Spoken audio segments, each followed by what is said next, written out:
सफेदों से रामकुमार गौतम जो बीजेपी के विधायक हैं, फिलहाल कहीं ना कहीं ये पूरा हरियाणा में प्रदेश में एक मुद्दा चला हुआ है कि रामकुमार गौतम कहीं ना कहीं एक जाटों के लिए अपशब्द बोलते हैं, जाटों के लिए खिलाफ बोलते हैं। ये चर्चा का विषय है और खासकर जाट बिरादरी में। हमारे साथ मौजूद हैं एडवोकेट सुनील सोरान खास बातचीत में, और बीजेपी के कार्यकर्ता नेता सब बीजेपी की तरफ से अपनी बात पर बात रखते हैं हमारे प्लेटफॉर्म पे। मनोहर लाल जी ने अपना नाम मनोहर लाल खट्टर, उनका नाम तो मनोहर लाल खट्टर है। पहला काम उन्होंने कहा कि भाई मेरा नाम आज से मनोहर लाल है, I am not Manohar Lal Khattar.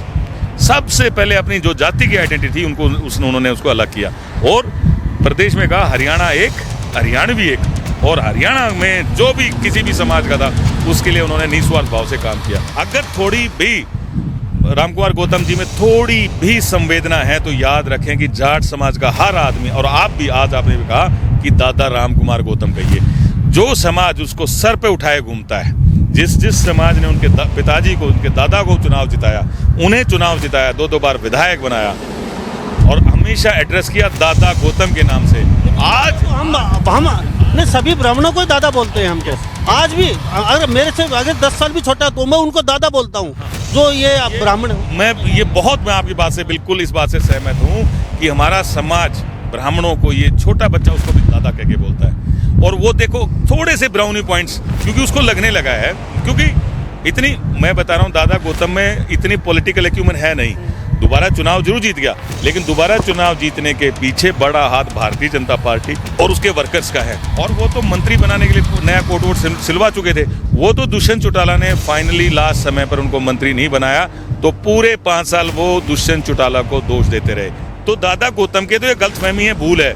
वो जो अपने लिए पॉलिटिकल ग्राउंड बनाने की कोशिश कर रहा है, एंटी जाट बोल के, जाटों को गालियां दे के, जाटों को बुरा भला कह के, वो उसकी पूरी भूल है। इससे कोई फर्क पड़ने वाला नहीं है। लोग समझदार हैं, लोग जानते हैं। वो तो अपने लड़के के लिए मेरे ख्याल से आगे का ग्राउंड वो बनाने की कोशिश कर रहा है। दादा रामकुमार गौतम तो नायब सैनी का भी नुकसान कर रहा है, बार बार उनको सैनी डिक्लेयर करके। अरे भाई नायब सैनी नहीं है, आज पूरे प्रदेश का रिप्रेजेंटेटिव है। आज उसकी कोई जाति नहीं है। आज वो जाट भी है, आज वो बनिया भी है, आज वो पंजाबी भी है, सभी जातियां हैं आज उसके अंदर। कभी वो हुड्डा के गीत गाता है, कभी हुड्डा को बताता है तो क्रांतिकारी का बेटा है। वो उसका कोई स्टैंड नहीं है। ये तो हुड्डा के गीत गाने वाला आदमी है। असल में मैं आपको बताऊं बात, रामकुमार गौतम हुड्डा की लाइन का आदमी। चौटाला ये बोलते हैं लोहा टाटा का, जूता बाटा का, छोरा जाटा का। अपा तो इस बात को इसके लिए उनकी आलोचना करते हैं। अरे तुम काहे के नेता हो? उसे मुझे दादा गौतम तेरे को डर लगता है क्या? अगर उनको कहा तो उसका नाम लेके बोल, अभी चौटाला को कह रहा हूँ, नाम लेके बोल, मैं दुष्यंत और अजय चौटाला को कह रहा हूँ, नाम लेके बोल, मैं भूपेंद्र हुड्डा को कह रहा हूँ। तेरे को तो उनसे तो तेरे को डर लगता है। और तो एक बिरादरी को लेके बोलना शुरू कर दे कि भाई तुम्हारा कभी भला नहीं होगा, तुम कभी मुख्यमंत्री नहीं बनोगे, यो लाखदार बन गया, तुम्हारी जो कितने गंदे शब्द उस आदमी ने कहे थे, तो उसने तो पब्लिक में आग लगा दी। अब अपनी जात बचाने के लिए इस तरह के नोटंगे, झूठा आदमी है। बिन पेंदी का लोटा है, पलटी मारते हुए देर नहीं लगाता। आज बीजेपी के साथ है, कल को कहीं और मलाई दिखी तो वहां कलावा दिखाऊंगा मैं आपको। इसका कोई स्टैंड नहीं है। आम भला जाट, कमा के खानिया जाट इस सरकार में सबसे ज्यादा खुश है। मैं तो सिंपल ये कहना चाहूंगा कि जब हाथी जाता है सो कुत्ते भोगते हैं, क्या फर्क पड़ता है उसी से? या फिर कीचड़ में डड़ा मारोगे तो कीचड़ तुम्हारे पर आके गिरेगा, क्या फर्क पड़ता है इस बात से? तो भाई माफ करो उस व्यक्ति को, छोड़ दो, अपने काम में आगे बढ़ो, सभी समाज बराबर है। आजकल मुद्दा बड़ा ट्रेंडिंग कर रहा है और मुद्दे की हम बातचीत करेंगे आज, क्योंकि फिलहाल बीजेपी के जो सफेदों से रामकुमार गौतम जो बीजेपी के विधायक हैं, फिलहाल कहीं ना कहीं ये पूरा हरियाणा में प्रदेश में एक मुद्दा चला हुआ है कि रामकुमार गौतम कहीं ना कहीं एक जाटों के लिए अपशब्द बोलते हैं, जाटों के लिए खिलाफ बोलते हैं। ये चर्चा का विषय है और खासकर जाट बिरादरी में। और उसके बाद कहीं ना कहीं एक पंचायत और होती है ब्राह्मण समाज की जींद में ही, और वहाँ भी कहीं ना कहीं 1-2 ब्राह्मण जो नेता थे वो कहीं ना कहीं जाटों के खिलाफ कुछ बोल के गए। उसको लेके भी कहीं ना कहीं चर्चा जोरों पे है कि एक राक्षस बताया गया जाट समाज को। कोई कुछ कहता है, कोई कुछ कहता है। जगह जगह पंचायतें चल रही हैं। कोई कहता है रामकुमार गौतम को सार्वजनिक माफ़ी मांगनी चाहिए 5 लोगों के साथ इकट्ठे होके। कोई कहता है उन लोगों को भी माफ़ी मांगनी चाहिए। कोई कहता है जाट समाज को गाली दो और बड़ा नेता बन जाओ। ये भी कहते हैं लोग, जब तक जाट समाज को गाली नहीं देंगे आप बड़ा नेता नहीं बन पाएंगे। तो कोई कहता है अपना अगर काम कोई अटका हुआ हो, कोई बड़ा काम करवाना हो सरकार में, तो जाट समाज को टारगेट कर दो, उसके काम बन जाएंगे। तरह तरह की बातें चलते रहते हैं। तो नमस्कार, स्वागत आपका हरियाणा न्यूज़ 24 में। मैं हूं मुन्ना लांबा, मेरे से हिमांशु लांबा के साथ हमारे साथ एक खास मेहमान मौजूद हैं और ये हमारे साथ जो मेहमान अक्सर हमारे प्लेटफॉर्म पे आते हैं और बेबाक तरीके से अपनी बातचीत रखते हैं। हमारे साथ मौजूद हैं एडवोकेट सुनील सोरान खास बातचीत में, और बीजेपी के कार्यकर्ता नेता सब बीजेपी की तरफ से अपनी बात रखते हैं हमारे प्लेटफॉर्म पे पिछले 10-15 साल से। उनसे इस विषय को, इस मुद्दे को लेके बातचीत करते हैं। और ये बीजेपी पार्टी से आते हैं, ये क्या कहते हैं इस मुद्दे को लेके और ये क्या कहते हैं इन सब बातों के लेके, और एडवोकेट सुनील सोरान किस तरीके से देखते हैं इस सारे मुद्दे को, किस तरीके से बातचीत करेंगे, ये सारी इनसे ही जानने की कोशिश करते हैं। सुनील जी, आपका बहुत बहुत स्वागत है हरियाणा न्यूज़ 24 पे। धन्यवाद लामा साहब, आपका ये बड़ा इंपॉर्टेंट प्लेटफॉर्म है और मैं आपका आभारी हूँ क्योंकि आपके इस प्लेटफॉर्म का मुझे लाभ हमेशा मिलता रहता है। मैं अपने विचार लोगों के बीच रख पाया हूँ और जहाँ तक ऐसा भी है कि जहाँ हम पहुँचाना चाहते हैं अपने विचार वहाँ भी पहुँचे। उम्मीद है कि जो आज की हमारी डिस्कशन रहेगी ये उन लोगों तक पहुँचेगी जिनको हम अब एड्रेस आज कर रहे हैं। लामा साहब, मुद्दा आज रामकुमार गौतम का है और दादा रामकुमार गौतम बोलते हैं और थोड़ा सा रफ भाषा, कभी तो शैनी साहब को लागदार बोल जाते हैं वो, कभी एक वो मुद्दा चला था वो गोबर गाबर वो पीना खाना, वो भी मुद्दा काफी ट्रेंडिंग में था। दोनों ब्राह्मण नेता आपस में भिड़ गए थे, तो कहीं ना कहीं विवादों में घिरे रहते हैं रामकुमार गौतम। ये तो सच्ची बात है, इसमें तो कोई दोहराई नहीं है। वो रफ जो लैंग्वेज है उसका यूज कर जाते हैं वो, चाहे वो उम्र दराज आदमी लगा लीजिए या पुराने जमाने के लगा लीजिए, या ये पता नहीं वो जानबूझ के करते हैं, ये तो बहुत जाने इन बातों में हम। लेकिन आपसे आज का मुद्दा है वो ही रामकुमार गौतम, बड़ा चर्चा में है फिलहाल।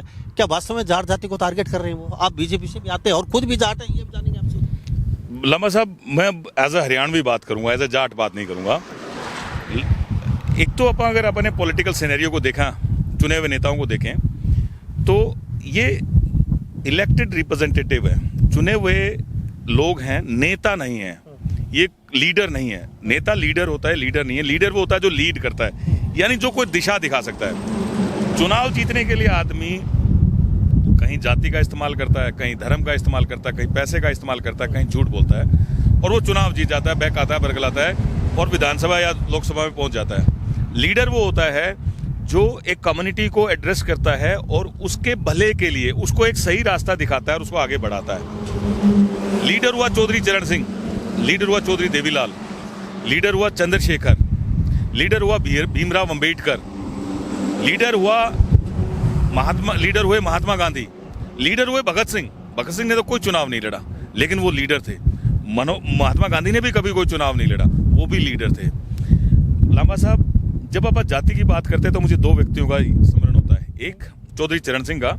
चौधरी चरण सिंह जब प्रधानमंत्री नहीं रहे थे देश के, और बताते हैं कि मुंबई में कोई जाट समाज का कार्यक्रम था और एक व्यक्ति उनके पास इनविटेशन लेके आया कि आप जाटों के सबसे बड़े लीडर हो और मैं आपको इनवाइट करने के लिए आया हूँ। चौधरी चरण सिंह ने उसको अपने घर से भगा दिया, बोला भाग यहाँ से। मैं आज भी जाट हूँ क्या? इतने सालों में राजनीति करते हो तो मुझे आज भी जाट बना रहा है? भाई मैं इंडियन हूँ, मैं हिंदुस्तानी हूँ, मेरी कोई जाति नहीं है, दफा हो यहाँ से। एक और किस्सा बताते हैं उनके बारे में कि कर्पूरी ठाकुर के खिलाफ किसी अहीर को चुनाव लड़वा रही थी इंदिरा गांधी, और उसकी कैंपेन में इंदिरा गांधी वहां गई भी थी। चौधरी चरण सिंह बाद में पहुंचे और चौधरी चरण सिंह ने कहा कि बोले भाई सबसे बड़ा हीर तो मैं हूं, मेरे से बड़ा हीर कौन है? और वैसे कहें तो जाति के तो जाट थे। लोगों ने चौधरी चरण सिंह को वोट दिए और कर्पूरी ठाकुर को चुनाव जिताया। उसके दूसरे बात मुझे याद आते हैं जो आज के सिनेरियो में है, वो माननीय मनोहर लाल जी हैं। मनोहर लाल जी ने अपना नाम मनोहरलाल खट्टर, उनका नाम तो मनोहरलाल खट्टर है, पहला काम उन्होंने कहा कि भाई मेरा नाम आज से मनोहर लाल है, I am not Manoharlal Khattar. सबसे पहले अपनी जो जाति की आइडेंटिटी थी उन्होंने उसको अलग किया और प्रदेश में कहा हरियाणा एक, हरियाणवी एक, और हरियाणा में जो भी किसी भी समाज का था उसके लिए उन्होंने निस्वार्थ भाव से काम किया। अब आते हैं हम रामकुमार गौतम सरीखे नेताओं के बारे में। सर दादा लगाइए, शायद लोग नाराज हो जाएंगे, वो दादा नहीं लगाया, दादा। बहुत बढ़िया बात है, बहुत बढ़िया। ये तो हमेशा अगर थोड़ी भी रामकुमार गौतम जी में थोड़ी भी संवेदना है तो याद रखें कि जाट समाज का हर आदमी, और आप भी आज आपने भी कहा कि दादा रामकुमार गौतम कहिए, जो समाज उसको सर पे उठाए घूमता है, जिस समाज ने उनके पिताजी को, उनके दादा को चुनाव जिताया, उन्हें चुनाव जिताया, 2 बार विधायक बनाया और हमेशा एड्रेस किया दादा गौतम के नाम से। आज तो हम सभी ब्राह्मणों को दादा बोलते हैं हम तो आज भी। अगर मेरे से अगर 10 साल भी छोटा तो मैं उनको दादा बोलता हूँ, जो ये ब्राह्मण। मैं आपकी बात से बिल्कुल इस बात से सहमत हूँ कि हमारा समाज ब्राह्मणों को ये छोटा बच्चा उसको भी दादा कह के बोलता है। और वो देखो थोड़े से ब्राउनी पॉइंट्स, क्योंकि उसको लगने लगा है, क्योंकि इतनी, मैं बता रहा हूँ, दादा गौतम में इतनी पॉलिटिकल एक्यूमेंट है नहीं। दोबारा चुनाव जरूर जीत गया, लेकिन दोबारा चुनाव जीतने के पीछे बड़ा हाथ भारतीय जनता पार्टी और उसके वर्कर्स का है। अदरवाइज जैसे पिछले चुनाव में तो जेजेपी के नेता थे और वो तो मंत्री बनाने के लिए नया कोड वोट सिलवा चुके थे। वो तो दुष्यंत चौटाला ने फाइनली लास्ट समय पर उनको मंत्री नहीं बनाया, तो पूरे 5 साल वो दुष्यंत चौटाला को दोष देते रहे। लोगों के बीच में जाके कहते रहे यार मेरी तो कोई सुनता नहीं है, मेरी कोई चलती नहीं है, इलेक्टेड रिप्रेजेंटेटिव, और लोगों के बीच में ऐसी बातें, और दुष्यंत को गालियां देता रहा। ये 5 साल उसने नुकसान किया नारनौद हल्के का, और बीजेपी का नुकसान हो गया। और अब नहीं, बीजेपी नुकसान नहीं होने देती। पार्टी बीजेपी में और आपका नेता किसी बिरादरी के खिलाफ बोलता है। नहीं, मैं कह रहा हूँ बीजेपी नुकसान नहीं होती। ये दादा गौतम भी बीजेपी के साथ नहीं है, कोई भूल हो। मैं आपको तो कहते हैं पहले सैनी था, अब दादा रामकुमार गौतम। मैं कह रहा हूँ वो सैनी का क्या हुआ? दोबारा चुनाव जीता कोई सैनी? फिर यार, तो दादा गौतम के तो ये गलतफहमी है, भूल है। वो जो अपने लिए पॉलिटिकल ग्राउंड बनाने की कोशिश कर रहा है, एंटी जाट बोल के, जाटों को गालियां दे के, जाटों को बुरा भला कह के, वो उसकी पूरी भूल है। इससे कोई फर्क पड़ने वाला नहीं है। लोग समझदार हैं, लोग जानते हैं। वो तो अपने लड़के के लिए मेरे ख्याल से आगे का ग्राउंड वो बनाने की कोशिश कर रहा है। और थोड़ा सा वो एक भूल और कर बैठा है। वो सोचता है कि सैनी साहब इस बात से खुश होंगे। अरे भाई, सैनी साहब मनोहर लाल के शागिर्द हैं, वो जाति पाति के लिए नहीं। आज नायब सैनी इसलिए मुख्यमंत्री नहीं है क्योंकि वो सैनी है, वो इसलिए मुख्यमंत्री है क्योंकि वो डिजर्व करता है। यंग है, शरीफ आदमी है, पॉजिटिव अप्रोच का आदमी है, प्रदेश की जनता को राइट डायरेक्शन में लेके जा रहा है। दादा रामकुमार गौतम तो नायब सैनी का भी नुकसान कर रहा है, बार बार उनको सैनी डिक्लेयर करके। अरे भाई, नायब सैनी सैनी नहीं है, आज पूरे प्रदेश का रिप्रेजेंटेटिव है। आज उसकी कोई जाति नहीं है। आज वो जाट भी है, आज वो बनिया भी है, आज वो पंजाबी भी है, सभी जातियां हैं आज उसके अंदर। लेकिन दादा गौतम क्योंकि छोटी बुद्धि का आदमी है। भाई साहब, पिछली योजना में भी वो गीत गाता था कि मनोहर लाल खट्टर जी, आपने जो बिना खर्ची पर्ची का जो काम कर रखा है ये गलत है, हमारे को भी कुछ वैल्यू दो। लेकिन वो कुछ मिली नहीं। जब चुनाव आया तो फिर मनोहर लाल जी के गीत गाने लगा। आज फिर उसने कहना शुरू कर दिया कि जो क्लास 4 की नौकरी है वो हमारे कहने से देना शुरू कर दो। कभी वो हुड्डा के गीत गाता है, कभी हुड्डा को बताता है तो क्रांतिकारी का बेटा है। वो उसका कोई स्टैंड नहीं है, लेकिन वो क्या समाज में बहुत बड़ा नुकसान कर देता है। और बड़ी बात यह है कि जो पंचायतें हो रही हैं, जो ब्राह्मण समाज की तरफ से पंचायतें हो रही हैं, पंचायत उसमें भी थोड़ा गलत बोला गया, बहुत ज्यादा गलत बोला गया। किसान नेता कहते हैं कि वो राक्षस से है, ये तो इनके कोई बिरादरी साथ नहीं है, सब इनसे खत्म हो रहे। तो ये कहीं ना कहीं जहर घोलने, तो वो घुल गया ना जहर। उधर से ब्राह्मण इकट्ठे हो गए और इधर से जाट भी इकट्ठे हो गए। जाटों में भी अपने को सो कॉल्ड नेता कहने वाले, उन्होंने भी ब्राह्मणों के बारे में कुछ उल्टा सीधा कहना शुरू कर दिया। उन्होंने तो कर दिया ना। तो वो जो चाहता था वो तो जहर तो घोल दिया, लेकिन ये जहर ज्यादा नहीं घुलेगा। भाई मेरे, आज मेरा गांव है, आपका गांव है, अपनी ब्राह्मण फैमिलीज हैं, हमारे उनके बीच में कोई फर्क नहीं पड़ता। अब आज भी वैसे ही रहते हैं। मेरे जैसे ब्राह्मण दोस्त है ना, और मैं जाट हूँ, इससे कोई फर्क नहीं पड़ता। अगर जाट समाज का कोई आदमी गलत बोलेगा तो अपन को भाई गलत आदमी है। हुड्डा था, हुड्डा को अपन कितना गलत बोलते हैं। हुड्डा ने भाई भतीजावाद किया, वो तो, ये तो हुड्डा के गीत गाने वाला आदमी है। असल में मैं आपको बताऊं बात, रामकुमार गौतम हुड्डा की लाइन का आदमी है। आप तो उस बात को क्रिटिसाइज करते हैं जब चौटालाज ये बोलते हैं कि जूता बाटा का और छोरा जाटा का, लोहा टाटा का, जूता बाटा का, छोरा जाटा का। आप तो इस बात को इसके लिए उनकी आलोचना करते हैं। अरे तुम काहे के नेता हो? नेता की कोई जाति थोड़ी होती है। आज कोई अभय चौटाला ये कहता है कि मैं पहले मेरे समाज का हूं, बाद में लोगों का हूं। मैं कहता हूं इसको जूते मारो, ये किसी का नहीं है, इसको बाहर निकालो, इसको मत वोट दे देना। अगर ये ऐसा कहता है तो जो व्यक्ति अपने आप को पहले जाट कहता है फिर अपने आप को नेता कहता है, उसको स्पेस नहीं देनी चाहिए किसी को भी। वो अपना घर भरेगा और कुछ नहीं करेगा। नेता वो जो ये कहेगा मैं सबका हूं। हमारे साथ एडवोकेट सुनील चौरान खास बातचीत में मौजूद हैं और बातचीत चल रही है रामकुमार गौतम जो सफीदों से विधायक है उनसे, उनकी बातचीत चल रही है। उसके बाद ब्राह्मणों की पंचायत होती है, फिर वो जो लोग कहते हैं राक्षस बुद्धि के ये वो आके फिर माफ़ी भी मांग लेते हैं, बोले हमने ये जाटों के लिए नहीं कहा। रामकुमार गौतम भी बार बार माफ़ी मांग लेते हैं आके।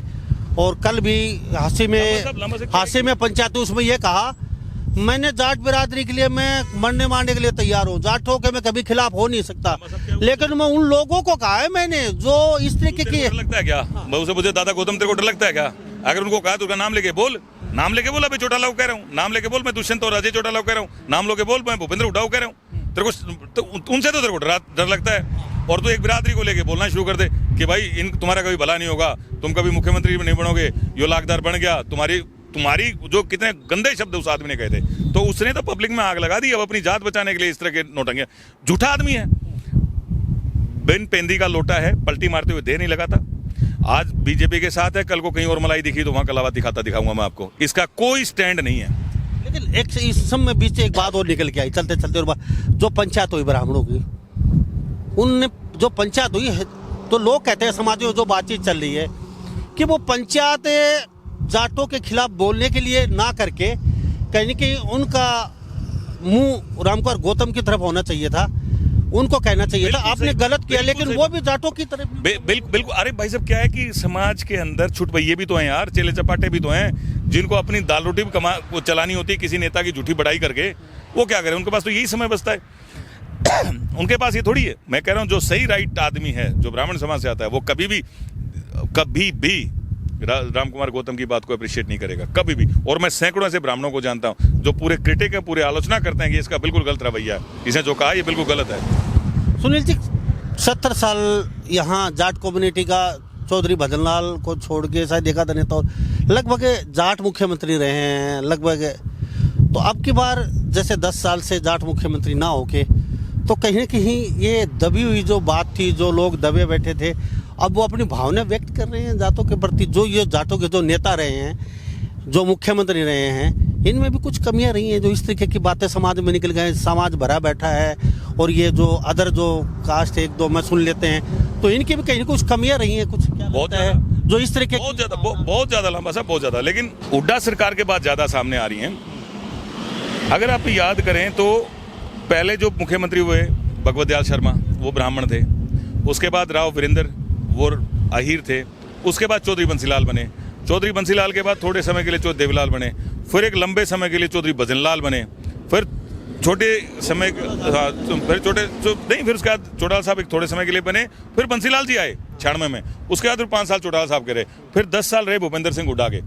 भूपेंद्र सिंह हुड्डा के राज आते आते उन्होंने, क्योंकि जाट समाज प्रदेश में पावरफुल है, वोकल भी है, रिसोर्सेज भी ज़्यादा हैं, और भूपेंद्र सिंह हुड्डा लीडर ना होके एक, मैं आपको बताऊं, एक ऐसे व्यक्ति के रूप में था जो प्रदेश को कैसे ज़्यादा से ज़्यादा लूटा जा सके, उसके लिए उसे बहुत ज़्यादा गुर्गों की ज़रूरत थी। तो उसने हर सेक्टर में अपने गुर्गे पैदा किए। वो गुर्गे उसके पास वो मैकेनिज्म और वो सिस्टम लेके जाते थे कि हम कैसे और चीज़ें बना सकते हैं। वो लोग इस बात को इंश्योर करते थे कि किसको जॉब देनी है, किसको कहाँ पोस्टिंग करनी है। तो ऐसा जो 10 साल में इकोसिस्टम डेवलप हुआ है, उसमें मेजोरिटी जाटों के लड़के थे, जाट समाज के लोग थे। जब मनोहर लाल जी आए तो उन्होंने सबसे पहला काम ये किया, भाई जिसका जो हक है वो उसको मिलना चाहिए। तो उसका क्या नुकसान हुआ, वह जो धोल कपड़िए थे, जिन्ना पर धोल कपड़िए बोला, जो लोग कंट्रोल करते थे पूरे सरकारी इकोसिस्टम को, वो अपने घर बैठ गए और उन्होंने गाँव में जाके कहना शुरू कर दिया, भाई ये तो सरकार जाटों के खिलाफ है, ये सरकार उस हर व्यक्ति के खिलाफ है जो किसी दूसरे आदमी का हक खा रहा है। और इसमें सब जाट ही नहीं थे, नॉन जाट भी थे जो ऐसी स्थिति में बैठे थे। उसने अपने गुर्गे हर समाज में पाल रखे थे, वो भी दुखी हैं। वो भी ये बोलते हैं कैसे क्रिटिसाइज करें सरकार को, ताकि तुम्हारा नंबर फिर आए, भूपेंद्र हुड्डा जैसा आदमी चीफ मिनिस्टर बने और तुम दोनों हाथों से फिर लूटो। तो उन्होंने भी कहना शुरू कर दिया कि जाट समाज को बहकाओ बरगलाओ। और ये जो भी बीच में जो आंदोलन हुए और जो लोग नेता अपने आप को डिक्लेयर कर रहे थे कि हम चलाएंगे सिस्टम को, उनको मनोहर लाल जी ने घर बैठा दिया। ये तकलीफ है। जो अपने आप को सो कॉल्ड लीडर कहते थे, जो पूरे इकोसिस्टम को चलाते थे, उनको घर बैठा दिया। उनकी तकलीफ है। उन्होंने नॉन जाट कर रखा है। आम भला जाट, कमा के खानिया जाट इस सरकार में सबसे ज्यादा खुश है। ठीक है, अब वो चलते चलते इतना बता दीजिए, अब कुछ कहना चाहेंगे? ये जो वाद विवाद चल रहा है और ये रफ यूज कर रहे हैं बातें, फिर कहीं ना कहीं ये समाज में एक पंचायतें शुरू हो जाती है, वो एक दूसरे पर आरोप प्रत्यारोप शुरू हो जाते हैं, कुछ कहना चाहेंगे? ये विराम भाई लांबा साहब, मैं तो इतना ही कहना चाहूँगा कि जैसे ही कोई नेता, हम और आप सब जानते हैं कि ये भाषा क्यों बोलता है, सिर्फ इसलिए बोलता है ताकि वो अपना कहीं फ़ायदा उठा सके, इसलिए वो किसी दूसरे समाज को टारगेट करता है। मैं तो हर समाज के व्यक्ति को कहना चाहूँगा, ऐसा कोई व्यक्ति जो दूसरे समाज के लोगों को टारगेट करता है, उसकी बात पर कोई प्रतिक्रिया ही ना दे, ना अच्छी ना बुरी। जा भाई, तूने कह दिया, तू ठीक है भाई जा। क्योंकि अब एक्शन का रिएक्शन होता है, रिएक्शन का फिर रिएक्शन होता है, तो चेन रिएक्शन होती है और उससे चीज़ें क्या होती है कि सोसाइटी में डिवीजन बढ़ जाता है। आज रामकुमार गौतम ने कुछ कहा, उसके खिलाफ जाट समाज के लोगों ने कुछ कहा, उसके खिलाफ ब्राह्मण समाज के लोगों ने कुछ कहा, उसके खिलाफ जाट समाज के लोगों ने फिर कुछ कह दिया। तो इससे क्या रिएक्शन होती चलेगी। भाई मेरे, ऐसी गंदगी को छोड़ दो, उसके पीछे मत जाओ, उसकी सोच को समझो और मत बोलो, अपना काम करो, राइट आदमी के साथ रहो, राइट आदमी को इलेक्ट करो। अगर कोई बोल कुछ नहीं बिगड़ा, एक यार भाई मैं तो सिंपल ये कहना चाहूँगा कि जब हाथी जाता है 100 कुत्ते भौंकते हैं, क्या फर्क पड़ता है उस चीज़ से। या फिर कीचड़ में डड़ा मारोगे तो कीचड़ तुम्हारे पर आके गिरेगा, क्या फर्क पड़ता है इस बात से। तो भाई माफ़ करो उस व्यक्ति को, छोड़ दो, अपने काम में आगे बढ़ो। सभी समाज बराबर है, हम सब हिंदुस्तानी हैं, हम सब हरियाणवी हैं, एक दूसरे के साथ मिलकर चलेंगे तो प्रदेश आगे बढ़ेगा, हम सब आगे बढ़ेंगे। धन्यवाद। बहुत बहुत धन्यवाद जी बातचीत के, थैंक यू। धन्यवाद लामा साहब। तो हमारे साथ एडवोकेट सुनील सोरान खास बातचीत में जुड़े थे। इस बारे में आप क्या सोचते हैं? सभी इन बातों के साथ मैं मुन्ना लामा बेरसोगी हिमांशु लांबा के साथ, हरियाणा न्यूज़ 24। नमस्कार, जय हिंद।